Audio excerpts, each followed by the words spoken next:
华胡经 by Lao Tzu. From chapter 11. 11. Does one scent appeal more than another? Do you prefer this flavor or that feeling?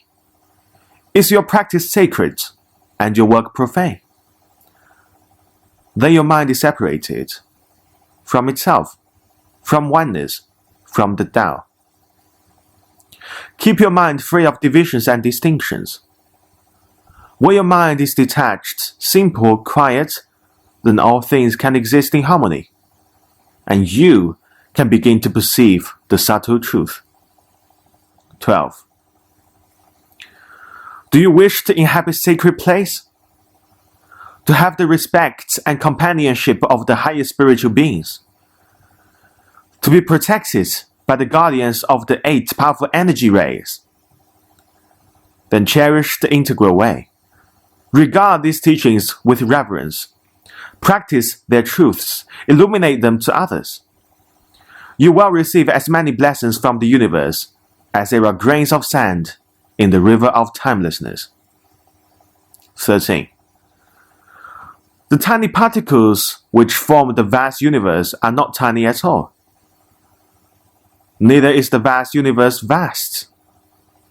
These are notions of the mind, which is like a knife, always chipping away at the Tao, trying to render it graspable and manageable. But that which is beyond form is ungraspable, and that which is beyond knowing is unmanageable. There is, however, this consolation. She who lets go of the knife will find the Tao at the fingertips. 14. Can you dissolve your ego? Can you abandon the idea of self and other? Can you relinquish the notions of male and female, short and long, life and death? Can you let go of all these dualities and embrace the Tao without skepticism or panic? If so, you can reach the heart of the integral oneness. Along the way, avoid thinking of the oneness as unusual, exalted, sublime, transcendental. Because it's the oneness, it's beyond all that. It's simply the direct, essential, and complete truth. 15. To the ordinary being, others often require tolerance. To the highly evolved being, there is no such thing as tolerance, because there is no such thing as other. She has given up all ideas of individuality and extending her goodwill without prejudice in every direction, never hating, never resisting, never contesting.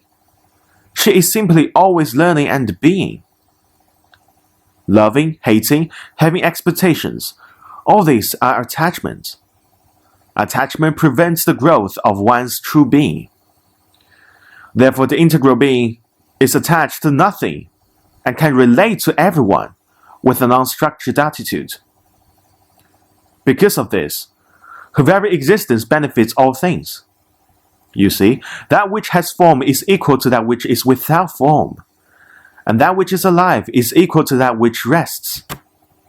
This is the subtle truth, not a religious invention, but only those who are already highly evolved will understand this. 16. Most of the world's religions serve only to strengthen attachment to false concepts such as self and other, life and death, heaven and earth, and so on. Those who become entangled in these false ideas are prevented from perceiving the integral oneness.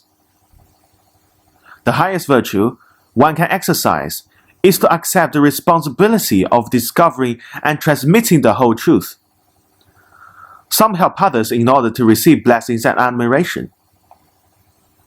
This is simply meaningless. Some cultivate themselves in part to serve others, in part to serve their own pride.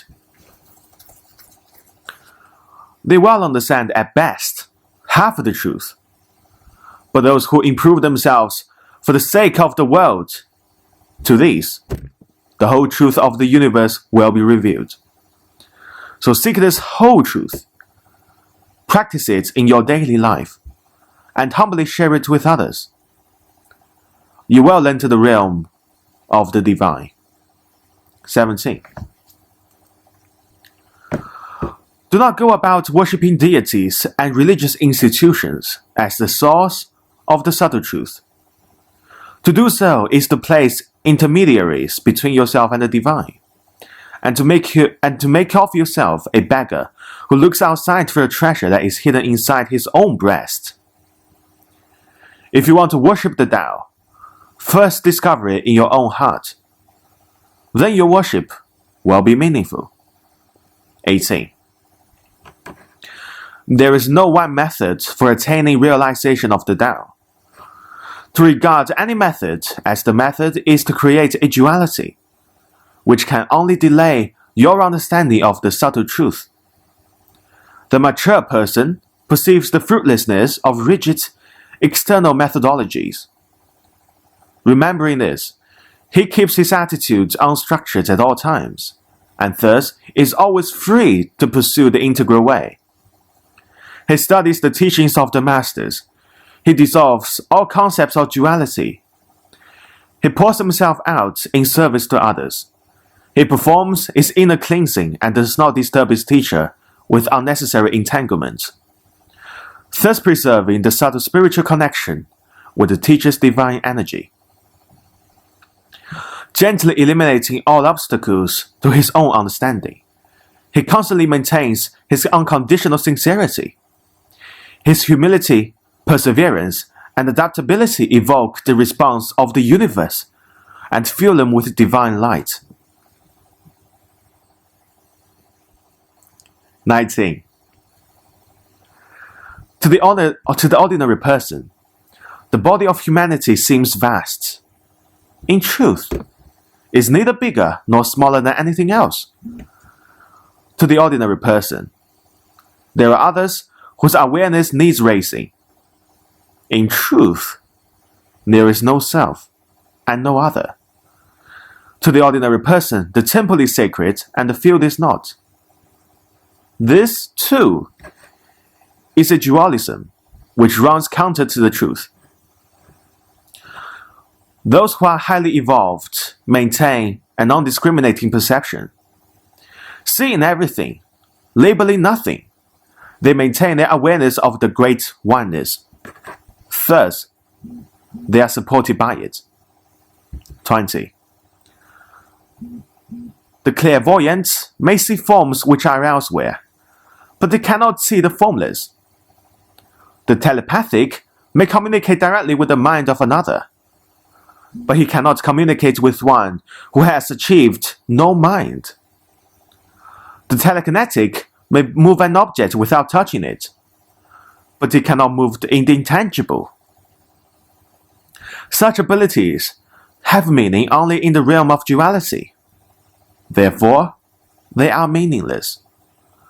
Within the great oneness, though there is no such thing as clairvoyance, telepathy, or telekinesis, all things are seen, all things understood, all things forever in their proper places.